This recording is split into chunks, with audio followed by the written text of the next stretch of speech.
ये आज की शाम कवियों के नाम रहेगी।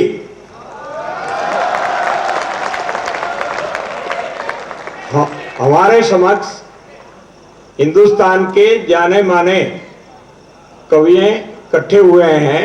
मैं पहले तो उनकी पहचान करवा दूं आपको कि बाएं से पहले जो है फौजदार साहब है, प्रताप फौजदार जी।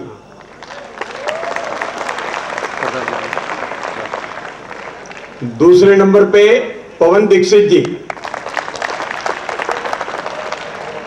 तीसरे नंबर पे बागेश्वरी जी जो अशोक चक्रधार जी की पत्नी है। फिर हैं अशोक चक्रधर जी।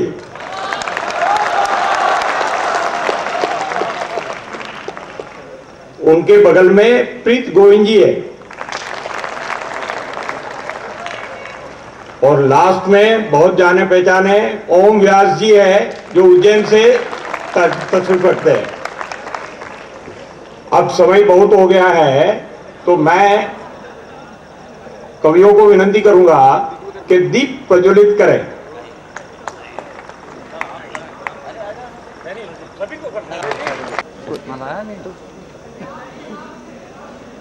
पीछे में जरा हाथ लेना पड़ेगा।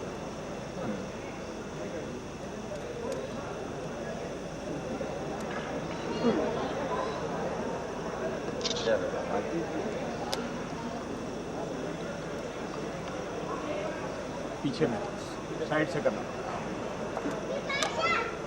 कुर्ते ना बचाइए।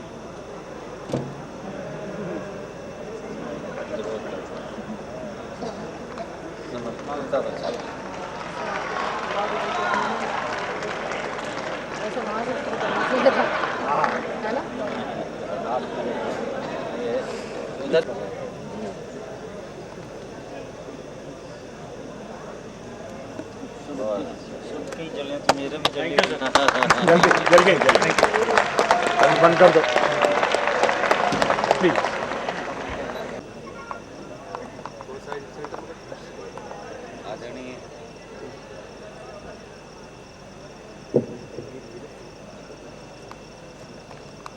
आदरणीय फारूकी साहब, राव साहब, मांकड़ जी, सूद जी, जैन साहब और प्यारे युवा साथियों,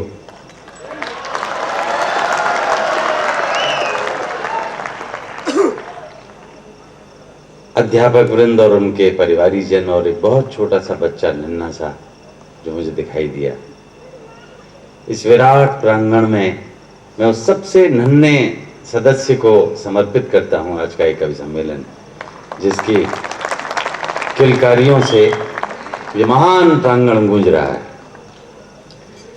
दीप प्रज्वलन कार्यक्रम पर आपकी क्षण क्षण परिवर्तित होती हुई प्रतिक्रियाएं मिल रही थी, क्योंकि आप देख रहे थे कि श्रम और कौशल से दीप प्रज्वलन किया जा रहा था।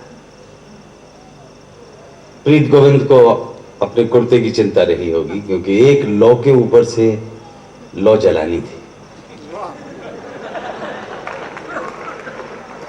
असल चीज है लौ, वो जो लगती है अंदर से, और वो जो जलती है, जो लगती है वो वैलेंटाइन होती है, और जो जलती है वो वेल इन टाइम होती है। तो हमने वेल इन टाइम काम किया। हर कवि सम्मेलन, मुझे मेरे युवा दोस्तों कवि सम्मेलनों में जाते हुए 40 बरस लगभग हो गए।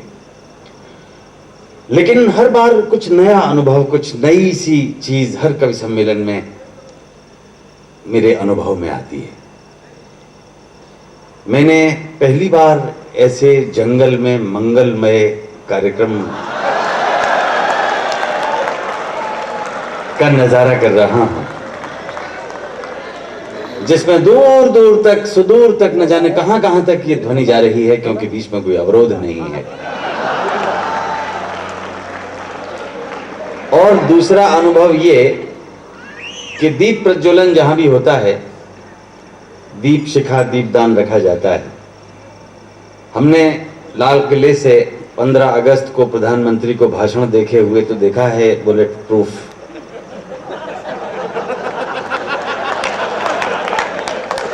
लेकिन बुलेट प्रूफ दीपदान पहली बार देखा है।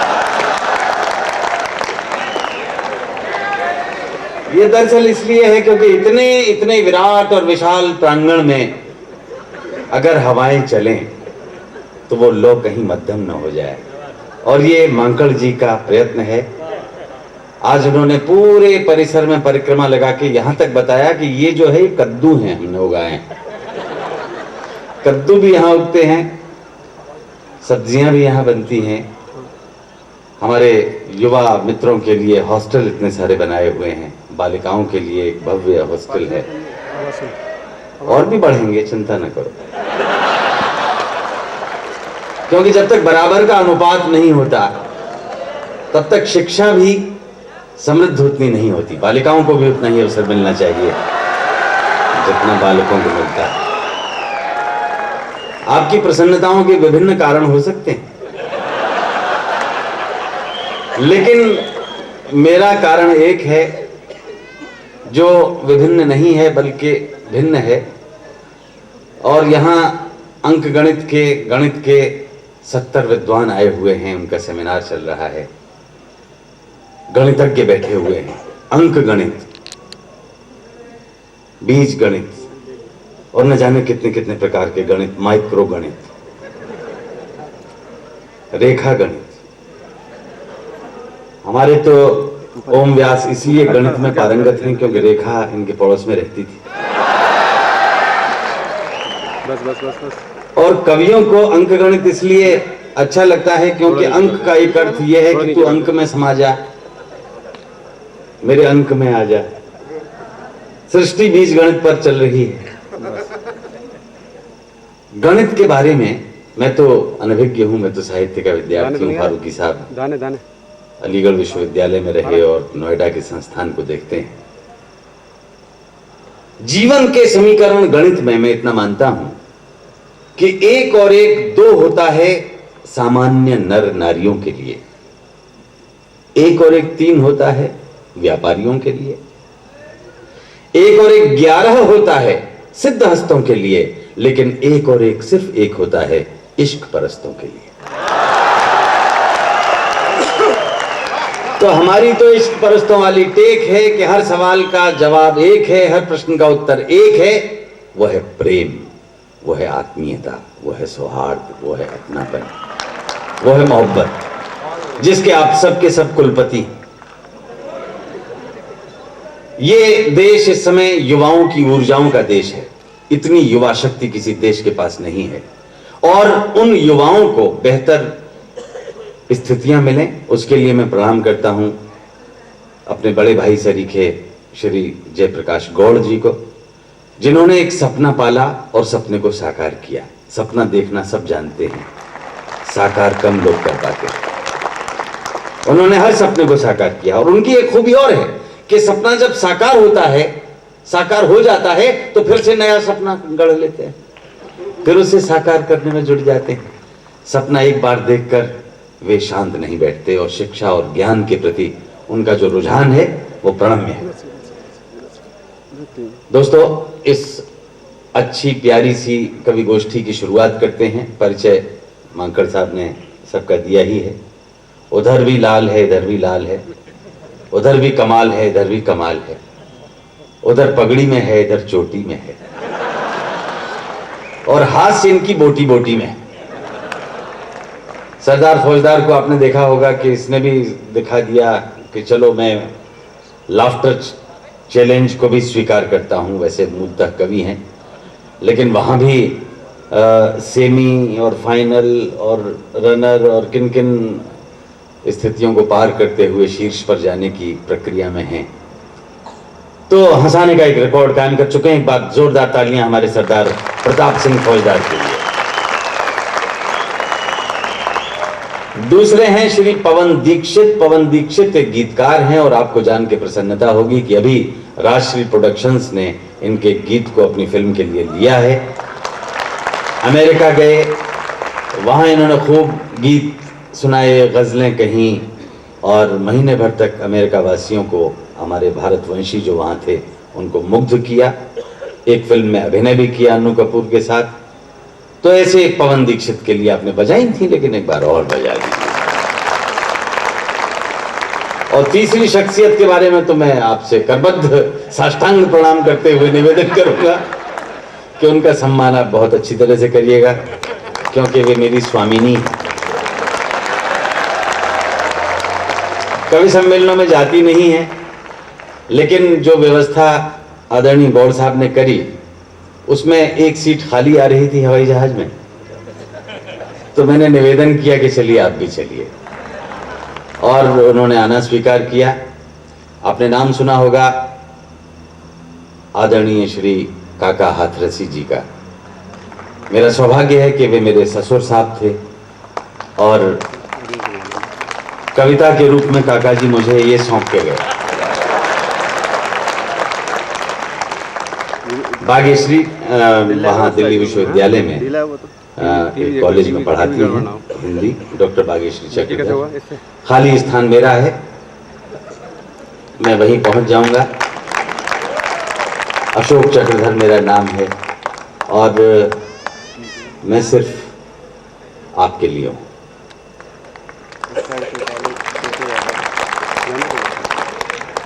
अगले कवि हैं प्रीत गोविंद। ये पेशे से चार्टर्ड अकाउंटेंट हैं, लेकिन गणित करते करते इनको लगा कि नहीं, कविता का गणित ज्यादा अच्छा है, और अपनी दुकान बंद करके चार्टर्ड अकाउंटेंसी को एक तरफ रख के इन्हें लगा कि मंच पर ज्यादा बेहतर काम ये करेंगे तो ज्यादा बेहतर तालियों के हकदार भी ये हो जाते हैं। ये तो ब्रह्मांड की कोई उपलब्धि है जो इधर इस कोने में है। कोई ऐसे ताली बजाता है, इनके ताली बजाने का ढंग भी ऐसा, ऐसे जैसे कोई मच्छर मार रहे हो। लेकिन ताली ऐसे बजाएं या ऐसे ऊपर हाथ उठा के बजाएं। ये पिछले एक दशक में इन्होंने जो तहलका.com कर दिया है कविता के जरिए, वो अपने आप में एक मिसाल है। सहारा के कवि सम्मेलन में मैं संचालन कर रहा था। अमिताभ बच्चन भी थे और डॉक्टर हरिवंश राय बच्चन जी के जन्मदिन पर वो कार्यक्रम किया गया था। मैं आपको बता नहीं सकता कि ओम की कविता सुनकर वे कितना हंसे। सबका मनोरंजन करने वाला व्यक्तित्व, हमारे देश का एक महान कलाकार जब उन्मुक्त हंस रहा था, तो मुझे ओम की प्रतिभाओं पर गर्व हो रहा था कि देखिए, ये मनोरंजन, धर्मियों का भी मनोरंजन करने वाली शख्सियत। तो इस महाप्रकृति के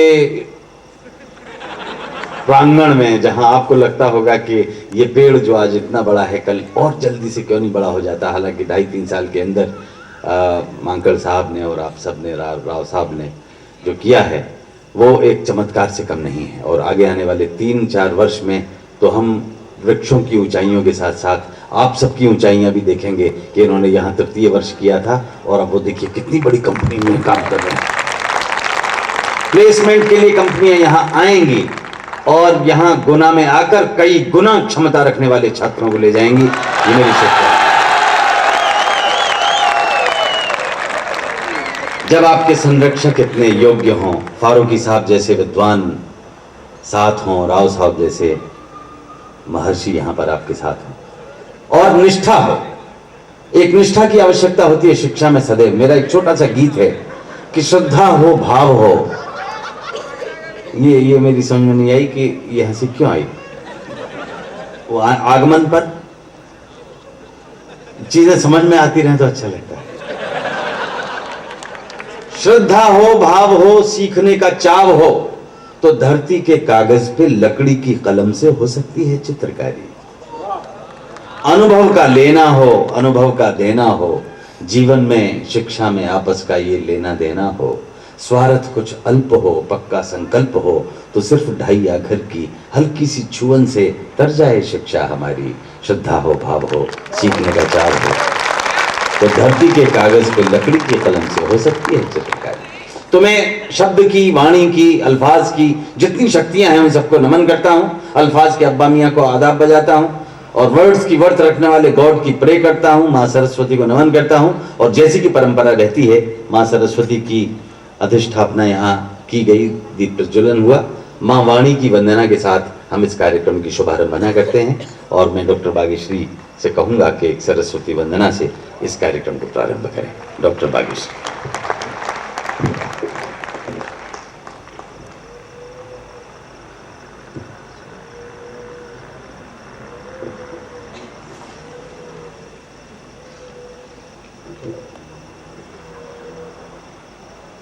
देवी सरस्वती भगवती जय हो, जय हो, जय हो, जय हो। देवी सरस्वती भगवती जय हो, जय हो, जय हो, जय हो। वीणा पाणी ललित तरुतले, वीणा पाणी ललित तरुतले, हंस वाहिनी कमले विमले। अंधकार अज्ञान मिटा दे, ज्ञान ज्योति की शुभ संजय हो। देवी सरस्वती भगवती जय हो, जय हो, जय हो, जय हो।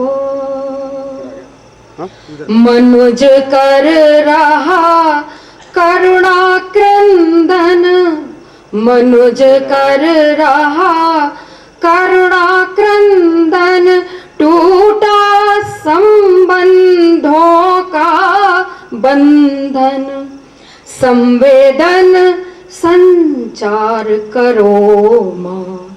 जनगण मन अपना निर्भय हो।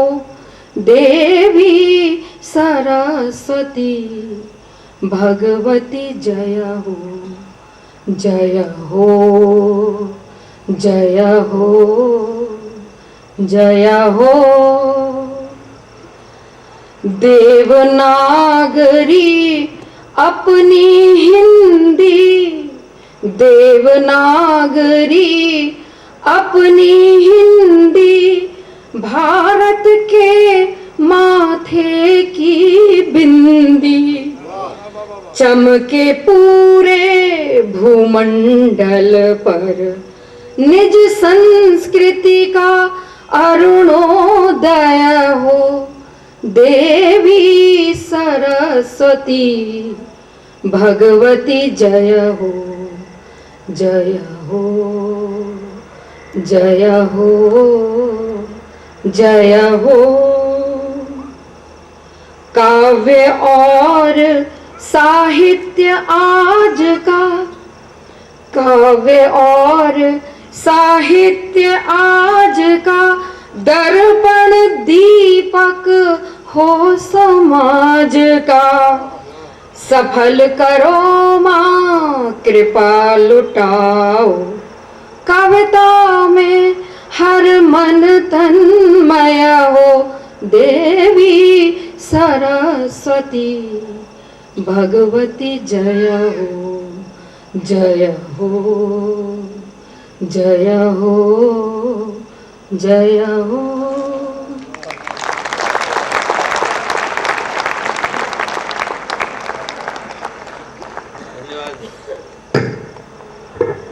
धन्यवाद डॉक्टर साहिबा। ये कामना हमने रखी कि कविता में हर मन तन्मय हो, तो ये आपसे कहा गया था, देवी से प्रार्थना की जा चुकी है, वो कृपा लुटाएंगी ही, लेकिन आपकी तन्मयता इस कवि गोष्ठी को एक रंगत देगी, एक आनंद देगी। आनंद की वर्षा के लिए पहले एक कवि को पुकारता हूं जिनका नाम है प्रीत गोविंद, और ये बिना किसी विलंब के उठ सकते हैं।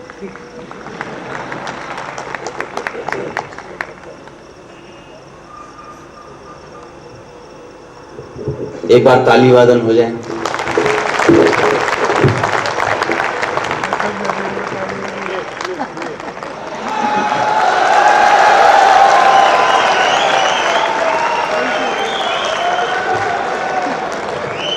मैं भी आपका स्वागत करता हूं, हालांकि मुझे नाम नहीं मालूम आपका। अच्छा, मैं आपका स्वागत करता हूं, और ये विशिष्ट अतिथियों की पहचान होती है कि सबसे अंत में आते हैं।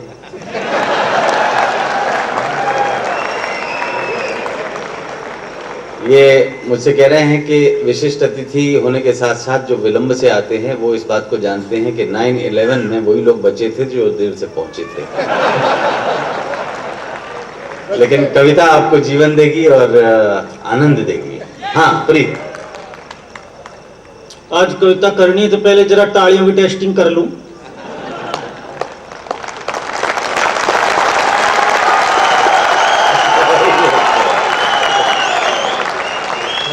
सही है, और वॉल्यूम बढ़वाने की जरूरत पड़ेगी तो आप लोगों को बोल के बढ़वा लूंगा, ठीक है ना। यहाँ बहुत से बच्चे भी बैठे हैं, बच्चों से बात शुरू कर रहा हूं। एक बच्चा गया अंग्रेजी का पेपर देने, पेपर देखा तो ऐसे आया था माई फादर का, घर से रट के आया था माई फ्रेंड, अब क्या करे। सोचा फ्रेंड की जगह फादर फादर लिखकर काम चलाए, सो उसने लिखा I have many fathers, Radhe Shyam is my best father, he lives next door to us, he comes to visit us every day, my mother loves him very much, a father in need is a father indeed, जो समय पर काम है वही सच्चा बाप। और ये भी इसलिए सुनाया कि आप समझ जाओगे मैं अंग्रेजी पढ़ा लिखा कभी हूं, इन लोगों के जैसे नहीं। और बच्चे कैसे कैसे बहाने बनाते हैं देखना। एक बच्चा 2 दिन तक स्कूल नहीं आया, तीसरे दिन आया तो मास्टर ने पूछा परसों क्यों नहीं आया। बच्चा सोचे, बोले बोले पैंट एक ही है वो धोनी पड़ गई थी। मास्टर बोले और कल कल क्या हुआ था। बच्चा बोले सर कल तो आ रहा था, आधे रास्ते आ भी गया था, फिर देखा तो आपके घर में आपकी सूख रही थी। यानी बच्चे को पता था कि मास्टर जी के भी एक ही है। ओम व्यास जी खैनी बना रहे हैं। इनको एक बार इंटरव्यू में जाना था, इन्होंने मेरे से पूछा यार इंटरव्यू में क्या क्या पूछते हैं। मैं बोला देखो एक तो ये पूछ सकते हैं कि भारत के प्रधानमंत्री का नाम बताओ, ऐसे पूछे तो बता देना मनमोहन सिंह। दूसरा पूछ सकते हैं पृथ्वी कैसी है, इसके जवाब में बोल देना गोल है, कहीं कहीं से चपटी भी है, और बाकी खोज जारी है। तीसरा प्रश्न ये भी पूछ सकते हैं कि भारत को आजादी कब मिली, इसके जवाब में बोल देना जी कोशिश तो 1857 में शुरू हो गई थी पर सफलता 1947 में मिली। इन्होंने तीनों उत्तर पक्के पक्के रट लिए। इंटरव्यू देने गए तो इनसे पूछा आपका नाम, ये बोले मनमोहन सिंह। फिर पूछा आपकी बुद्धि कैसी है, ये बोले गोल है, कहीं कहीं से चपटी भी है, और बाकी खोज जारी है। तीसरा प्रश्न इनसे पूछा गया, बोला आप पैदा कब हुए थे।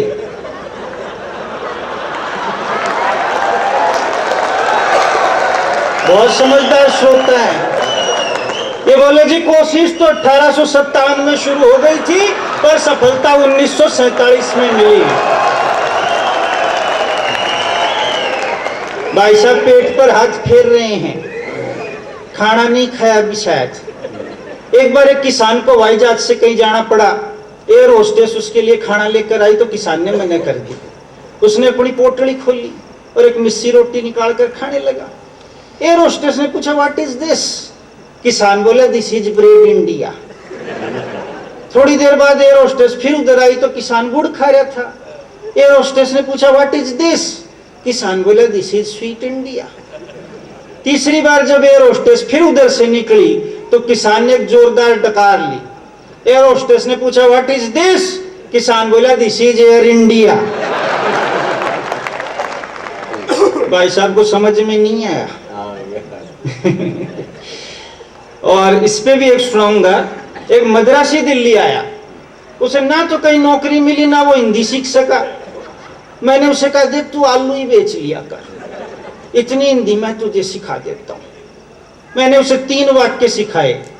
कोई आलू खरीदने आए तो उसको बोलना 6 रुपया किलो।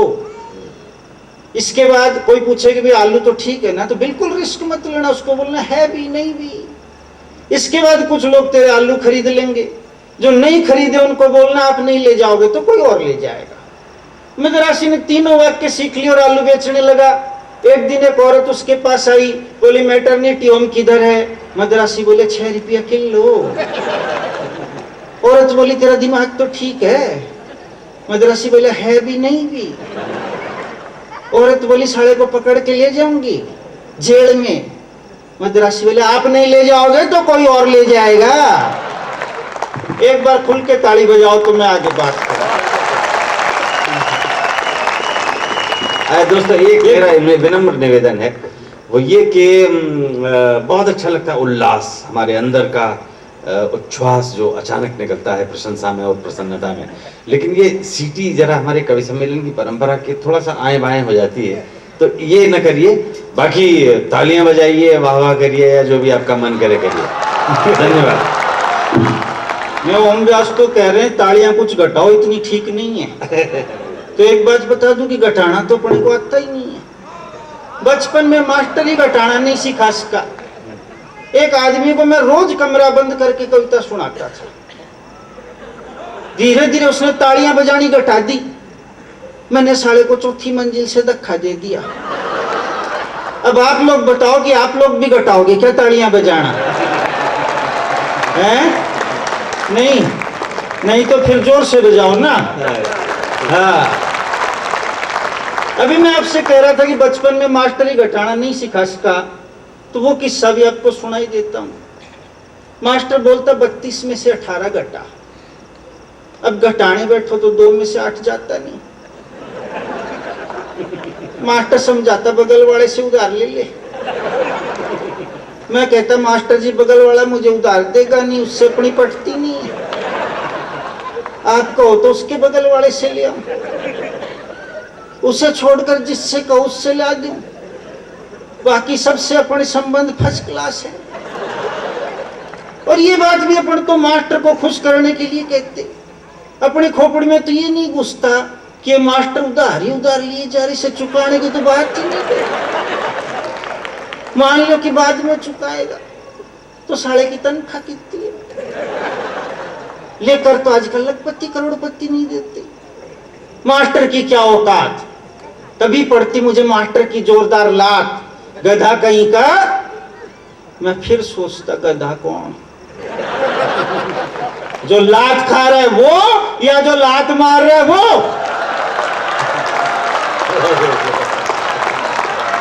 आज मैं इतना जम रहा हूं तो यहाँ बैठे कभी मन ही मन आप लोगों से कह रहे हैं रुको मत बजाओ, रुको मत बजाओ।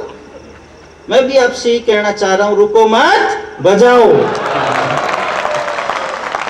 सरदार जी एक बैठे कह रहे सुना हुआ है, सुना हुआ है। तो मैं क्या कर सकता हूं, आपकी तो घर में रोज लड़ाई होती है, रोज सुनते हो, ये भी सुन लिया होगा हैं? और अब कविता सुनाना शुरू करता हूं। जो खिलाड़ी होता है मैच खेलने के पहले नेट प्रैक्टिस करता है टुक टाक। अपनी भी अभी टुक टाक हुई कविता सुना रहा हूं, देखना। और जहां जहां समझ में आया अपने आप बजा देना, क्योंकि बार बार कहने की अपनी आदत है नहीं।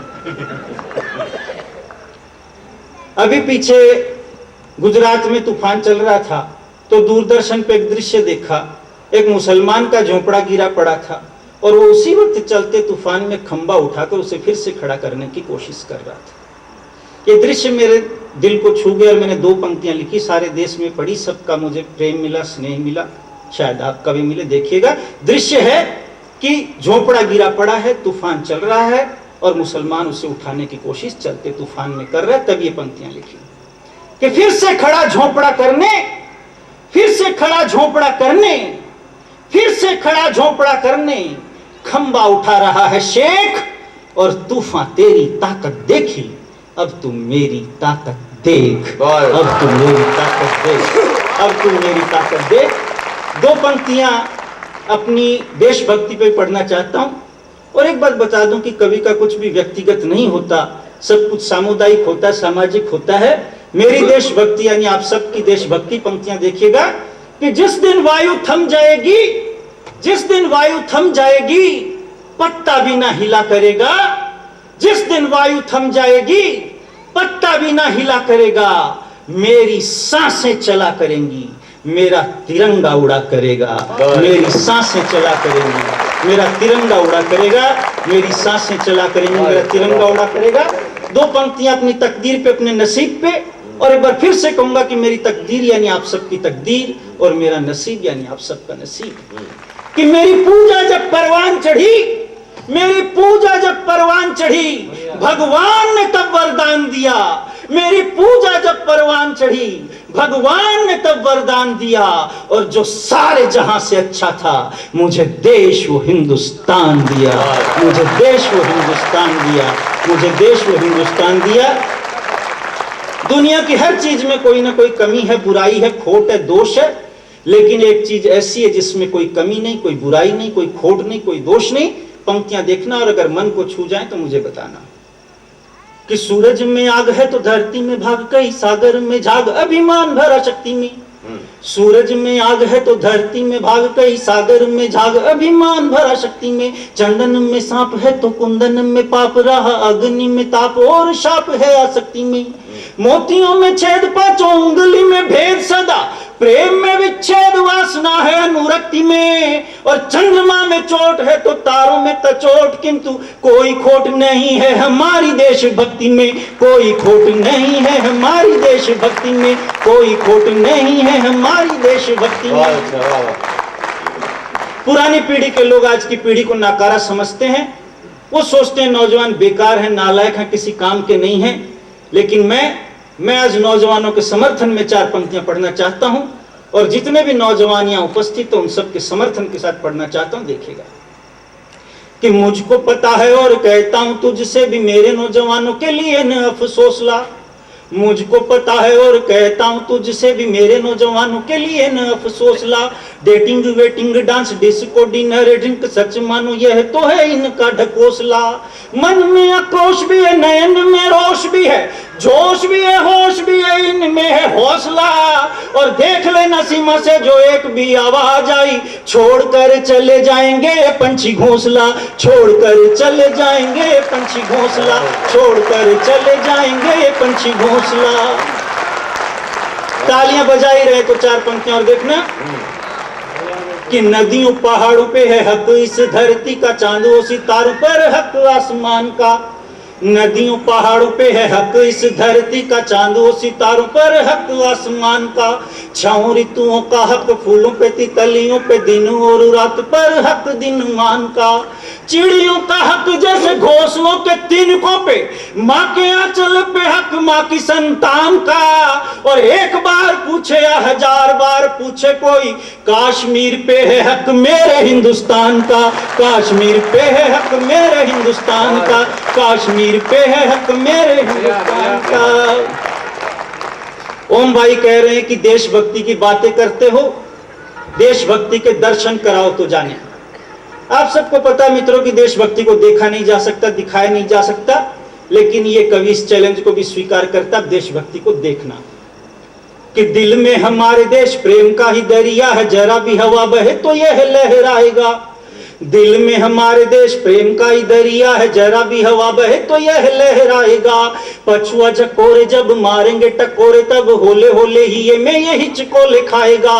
सारे बांध तोड़ के तो छोड़ के किनारे पीछे, फोड़ के पहाड़ को ये पानी आगे आएगा। और देखना हो देश प्रेम को तो दिखा दूंगा वो भी, अभी हर शख्स जब तालियां बजाएगा। अभी हर शख्स जब तालियां बजाएगा, अभी हर शख्स जब तालियां।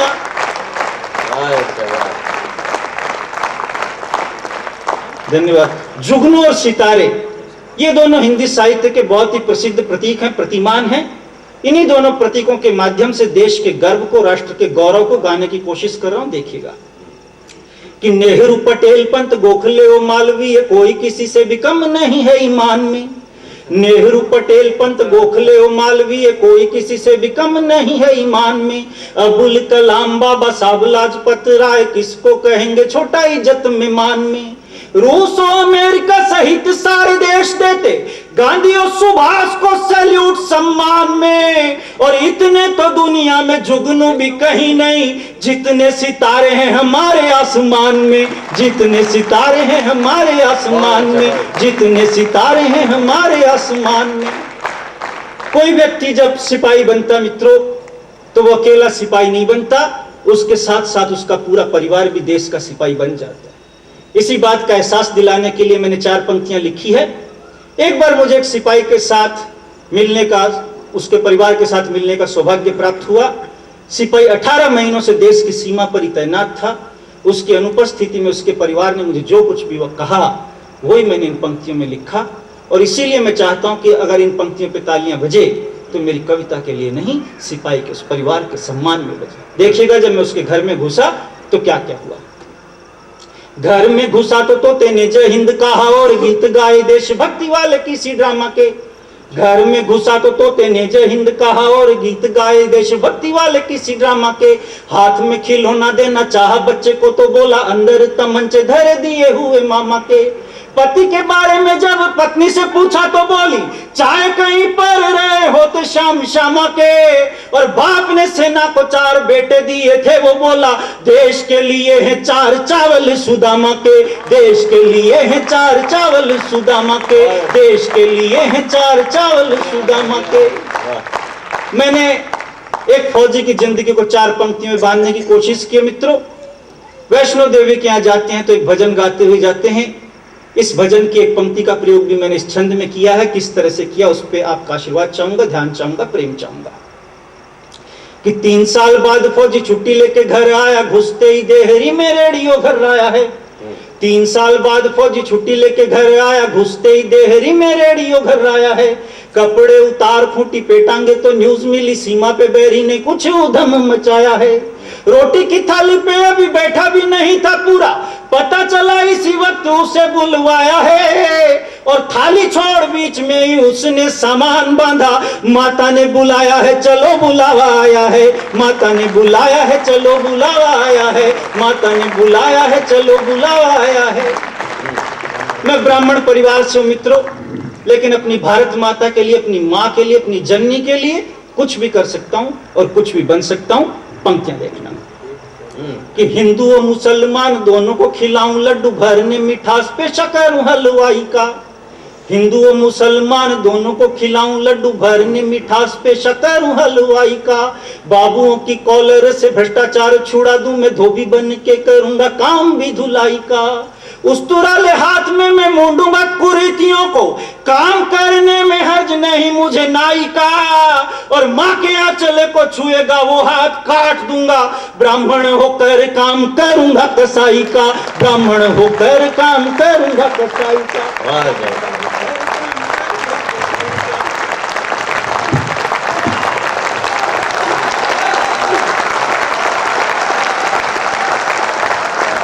तो ये थे दोस्तों प्रीत गोविंद, और इन्होंने तरह तरह के रंग आपके सामने बिखराए।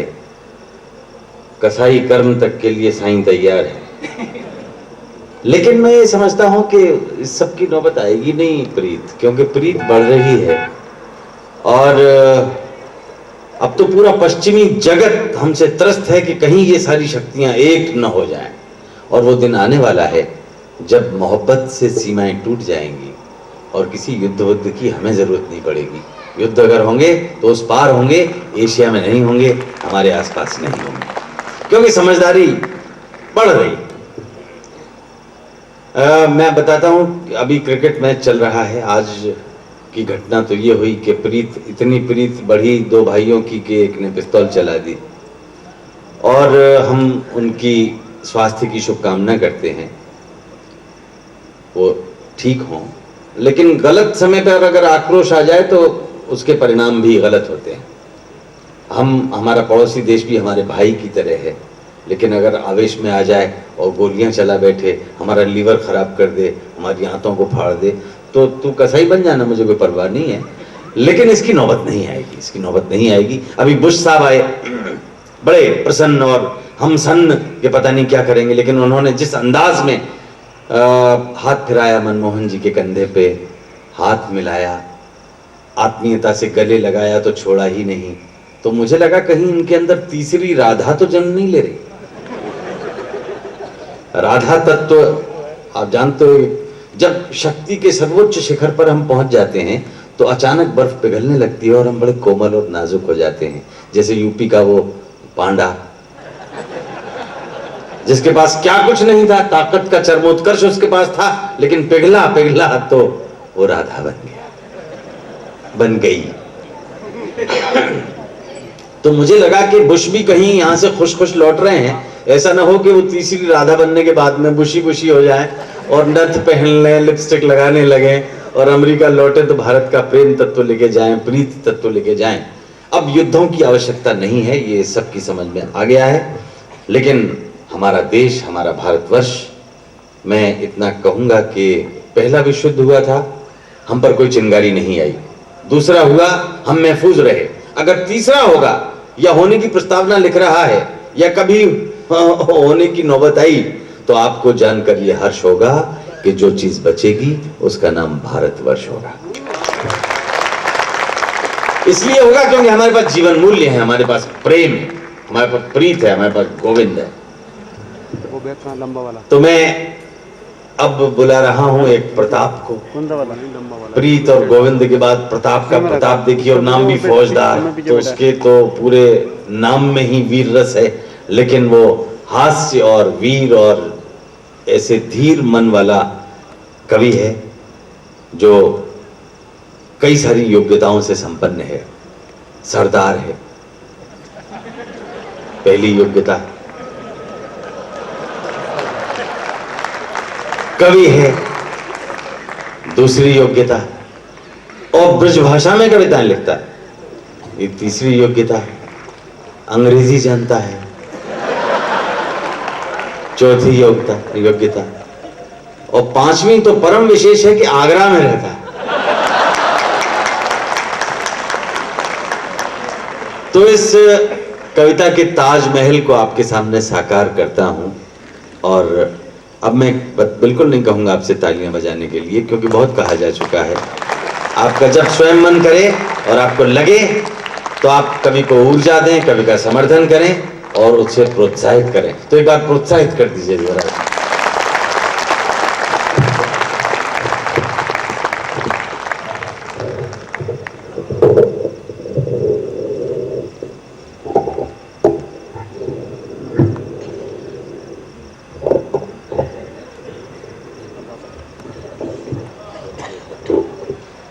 तेरे वाला कौन सा ये? माँ सरस्वती को प्रणाम करता हूँ, मंच को प्रणाम करता हूँ, आपकी पावन उपस्थिति को मेरा प्रणाम। और जे ऊर्जा के कनस्तर पीछे जो रखे हुए हैं उनको तो मैं यूलू यूलू करता हूँ।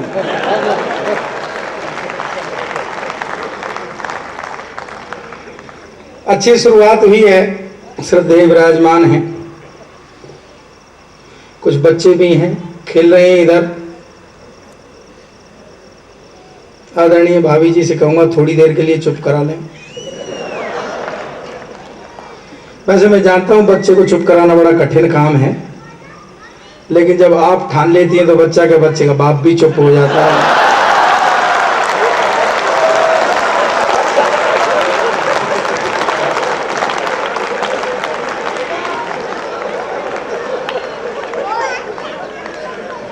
आ गया पानी वानी लेके साथ चल रहा है, सैनिक है भविष्य का। मैं इनको प्रणाम करता हूँ। किसी युगल का अतीत का आनंद है, कवि का वर्तमान खराब कर सकता है।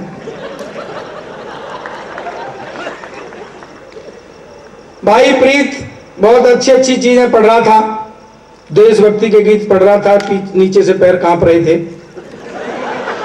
अपना हिपोक्रेट देश है साहब।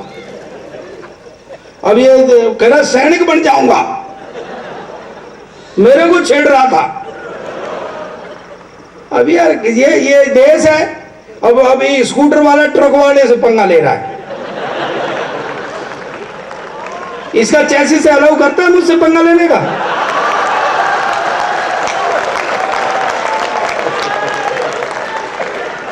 एक बार इसे देखने वाले आए, इसकी शादी नहीं हुई थी, जब आते ना देखने वाले, तो उनके पिताजी से कहा जी वो तुम्हारा लड़का देखना है, तो इसको दिखा दिया। तो उनने देख करके मुंह लटका लिया। उनके पिताजी ने कहा भी देख लिया लड़का? बोले जी इसे तो कोई डॉक्टर ही देखेगा।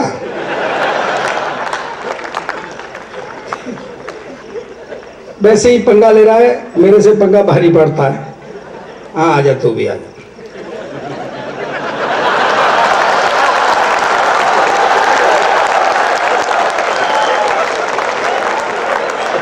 अच्छा उधर से ले रहा था, फिर इधर से आया, तू अलग अलग कोण बदल रहा है। भाई सरदार का फोटो तो किसी कोण से ले ले, एक सही आता है।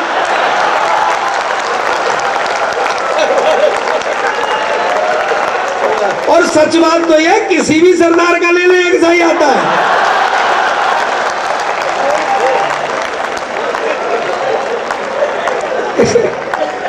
मेहनत कर रहा है खाम खा की। अच्छा एक बात बताते नहीं, ये कोरा फिलसी मारा है कि कोई फोटो वोटो भी लिया है?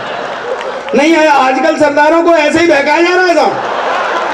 अरे नहीं मानो तो देख लो, दिल्ली में गद्दी तो दे दी है पर अधिकार नहीं दिए।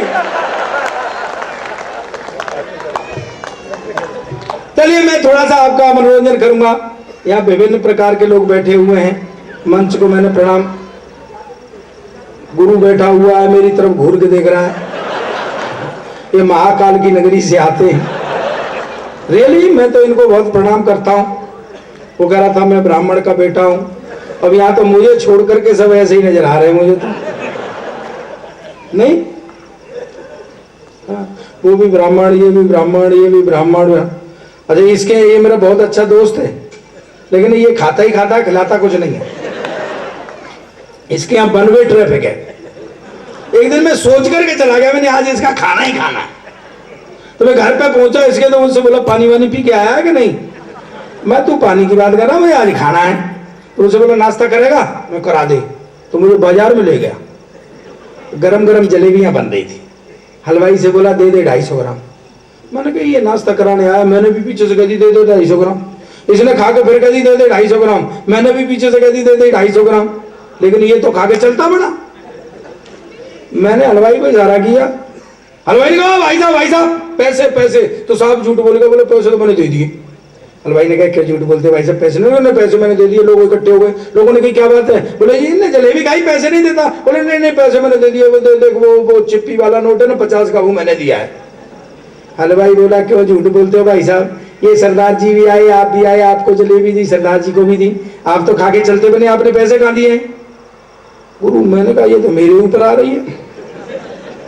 और मैंने कहा हलवाई जी आप आपस के झगड़े में मेरे दिए हुए पैसे मत भूल जाना।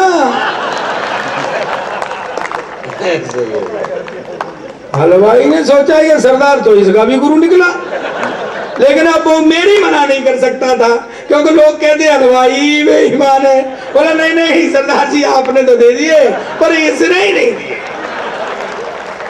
लोगों ने कहा ब्राह्मण आदमी झूठ नहीं बोलेगा, इसको गंगा जल की कसम खिलवाओ। इसके हाथ में गंगा जल रख दिया। पता पट्टे ने कैसे कसम खाई? कहता गंगा जल की कसम खा के कहता हूं जैसे पैसे इस सरदार ने दिए वैसे ही मैंने दे दिए। बहुत अच्छा। हमेशा मैं ऐसे इनको प्रणाम करता हूं। मेरा परिचय कराया गया कि मैं आगरा से आता हूं। मैं थोड़ी देर आपका मन बहलाता हूं। फिर ये कविता पढ़ूंगा। लोग आगरा से मेरा परिचय दे देते हैं, अच्छा आगरा में केवल पागल खाना ही है? और भी बहुत सारी चीजें हैं, हैं?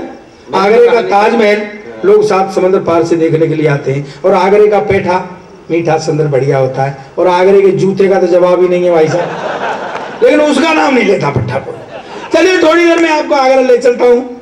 अच्छा वैसे मेरा देर से थोड़ा टाइम आया, मैं सोच रहा था दीदी ने यहाँ पर वो सरस्वती वंदना की, फिर इनका नंबर आया। दरअसल ये जितने भी हैं ना, ये सब कवि हैं, मैं अकेला महाकवि हूँ। ये जो सोचते हैं ना, इनके दिमाग खुले हुए हैं तो बात फैल जाती है, और मैंने दिमाग बांध के सेंटर में किया हुआ है, इसलिए मैं अकेला महाकवि हूं। इस देश में 2 ही महाकवि हुए, एक मैं और एक टीटी गोस्वामी। टीटी गोस्वामी जानते हैं? अरे तुलसीदास गोस्वामी।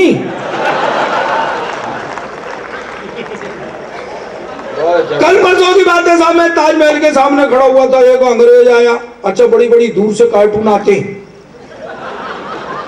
ये प्रीत गोविंद मुझे वहीं मिला था पहली बार। कर अच्छा बड़ा हिपोक्रेट देश है अपना, लड़के लड़की प्यार करेंगे, है वो कहेगा मैं चांद तारे तेरे लिए ले आऊंगा, मैं यूं कर दूंगा, वो भी संग मरने की जीने की कसमें खाएंगे। फिर लड़की की शादी कहीं हो जाएगी, 5 साल बाद फिर उसी लड़के को मिलेगी, गोद में बच्चा होगा, कहते बेटा मामा जी से नमस्ते करो।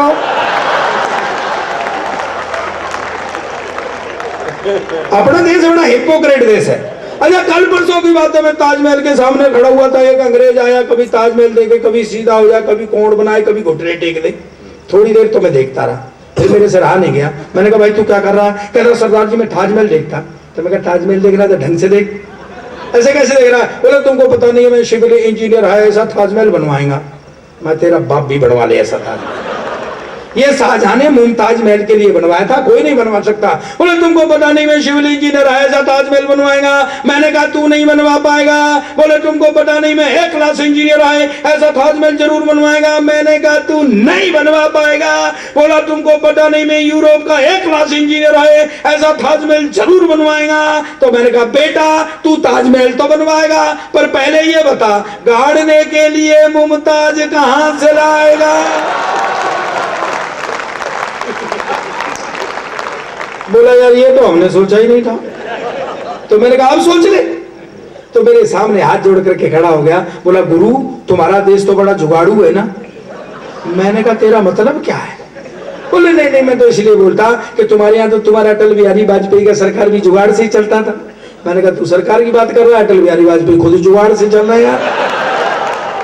बोला गुरु कोई ऐसा मंत्र बताओ और शाहजहां से भी मेरा नाम बड़ा हो जाए, ऐसी कोई जुगाड़ लगाओ। मैं लगा दी, लिख ले।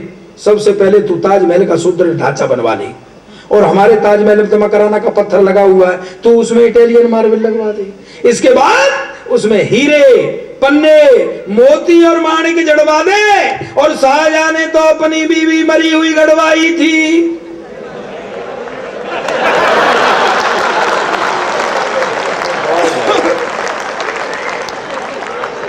बहुत बुद्धिजीवी श्रोता है। और अगली बार कवि सम्मेलन में हम वहां बैठे होंगे, ये यहाँ बैठे होंगे, ये कवि भी है। लेकिन साहब इन अंग्रेजों ने हमारे यहाँ राज्य किया है, अभी भी हमको भोला भाला हिंदुस्तानी समझते हैं। व्यंग की 2 पंक्तियां देता हूँ, आप तक बात पहुंचे तो पूरा सदन ऊपर हाथ करके ताली बजा करके मुझे संकेत दे। एकदम मेरे से बोला सरदार जी तुम बेकार की बातें करते हो, तुम हिंदुस्तान की इतनी मेहनत करते हो, तुमको पता है तुम्हारा देश बहुत गरीब। ओ मैंने कहा पहली बात तो सुन कर मेरा देश गरीब नहीं है, और है तो तुझे क्या मतलब है? बोले नहीं नहीं मैं तो इसलिए बोलता कि तुमको पता है हमारे यहाँ का एक मजदूर महीने में $5000 कमाता है, यानी तुम्हारे यहाँ का लगभग 2.5 लाख रुपया। मैंने कहा $5000 कमाता है, फिर बोला $4000 खर्च कर देता है। मैंने कहा भाई एक मजदूर $5000 कमाता है, $4000 खर्च कर देता है, काय पे कर देता है? बोला हमारा सरकार ये नहीं पूछता है। तो मैंने कहा ये कौन सी बड़ी बात है? मेरे यहाँ का एक MLA MP 10,000 रुपये तनख्वाह पाता है और महीने में 1 करोड़ खर्च करता है।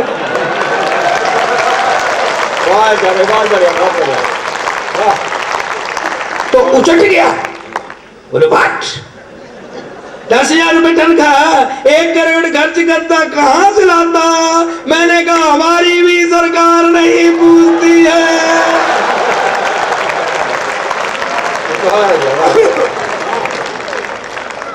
लेकिन साहब वो तो मेरे पीछे पड़ गया।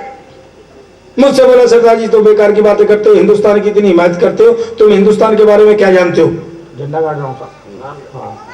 बोले हाँ, बोला तुम हिंदुस्तान के बारे में इतनी बातें करते हो, तुम क्या जानते हो? मैंने कहा यार हमारा देश है हिंदुस्तान, हमारा वतन है हिंदुस्तान, हम नहीं जानेंगे तो तू जानेगा क्या? बोले बताओ तुम्हारा राष्ट्रीय पक्षी? मैंने कहा मोर। बोला तुम्हारा राष्ट्रीय पशु? मैंने कहा शेर। बोला तुम्हारा राष्ट्रीय झंडा? मैंने कहा तिरंगा। बोले हाँ तुम फंस गया ना, उसमें 3 रंग होता है, ऊपर सैफरन कलर केसरिया होता है हिंदू का, इसके बाद सफेद रंग होता क्रिश्चियन का, हरा रंग मुसलमान का, तुम तो सिख है, तुम्हारा झंडे में क्या? ओ मैं क्या बेवकूफी अंग्रेज, तुझे कौन समझाए? ये जो झंडे में डंडा है ये तेरे बाप का है क्या?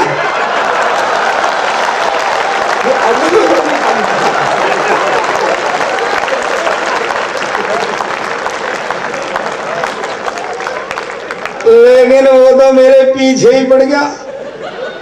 एकदम मेरे से बोला सरदार जी तुम बेकार की बातें करते हो, तुमको पता है दुनिया की सबसे बहादुर कौम अंग्रेज? मैंने कहा नहीं, दुनिया की सबसे बहादुर कौम हिंदुस्तानी।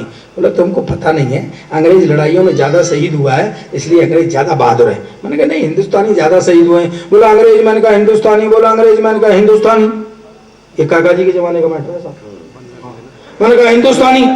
बोला अंग्रेज? मैंने कहा हिंदुस्तानी। एकदम मेरे से बोला अच्छा सरदार जी एक काम करो, अपने अपने शहीद का नाम गिनाओ और गाल पे एक थप्पड़ मारो। मैंने कहा पक्की। बोला मिस्टर हेडली? उसने तो जड़ दिया मेरे गाल पर धाड़।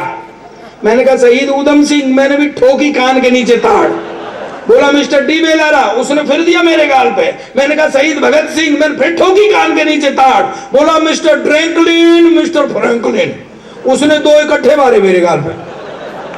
और मैंने कहा तेने 2 इकट्ठे मारे, तू फाउल हो गया। कहता नो फाउल। मैं कहा नो फाउल। मैं शुरू हुआ, देख तड़ातड़ कान के नीचे ताड़, देख तड़ातड़ कान के नीचे ताड़, देख तड़ातड़ कान के नीचे ताड़। 10 मिनट तक तो मैंने उसका होश ही नहीं लेने दिया। जब मैं थोड़ा ढीला हुआ तो एकदम से बोला व्हाट इज दिस? ओ मैंने कहा ये सारे ही जलियांवाला वाले हैं।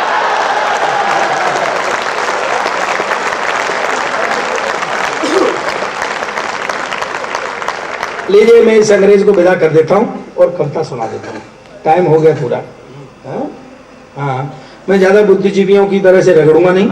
ये कह रहा था बुद्धिजीवी बुद्धिजीवी और यहाँ बुद्धिजीवी, बुद्धि अपना बुद्धि से क्या मतलब है? जो होगा वो होगा। नहीं वैसे लोग शक करते हैं, वैसे सरदारों के पास सबसे ज्यादा है। उदाहरण देते तो आप सबको मिली है, आप घुसते रहते चलते रहते लगाते रहते। किसी की रह गई 25% घिसते घिसते, किसी की 20%, किसी 50%। अपने को तो जिस दिन से मिली है सील बंद रखी हुई, काम ही नहीं पड़ा। अपने पास सबसे ज्यादा। लीजिए मैं आपको एक, अच्छा बुद्धिजीवी करते भी उल्टे काम है। उससे कहो साहब ये गाय गिन के आओ, तो कोई बिना बुद्धिजीवी होगा देसी मेरे जैसा, वो जाएगा 1 2 3 4 5 10 है। अब बुद्धिजीवी पैर गिनेगा, फिर उसमें 4 का भाग देगा। थोड़ी भी गलती हो तो सब गाय ये 9.35 गाय है। अपना बुद्धिजीवी सिखा। अच्छा उल्टे काम करते हैं। एक तोते वाला बैठा हुआ था, तो वो तोता एक सीखा हुआ था, उसका बायां पैर उठाओ सीताराम, दायां पैर उठाओ राधे श्याम। एक बुद्धिजीवी थोड़ी देर देखता रहा, उन्हें यार बायां पैर उठाओ तो सीताराम, दायां पैर उठाओ राधे श्याम। तो वो पट्टा दोनों उठाने लगा। बोले क्या बोलता है? तोता बोला उल्लू के पट्टे गिराएगा क्या? ये बुद्धिजीवियों के काम। लीजिए मैं आपको एक कविता सुना। ये कविता राजनीतिक कविता है। वैसे तो यहाँ पर सब ग्रेजुएशन के छात्र बैठे हुए हैं और मास्टर भी ग्रेजुएशन के बैठे हुए हैं, नहीं है?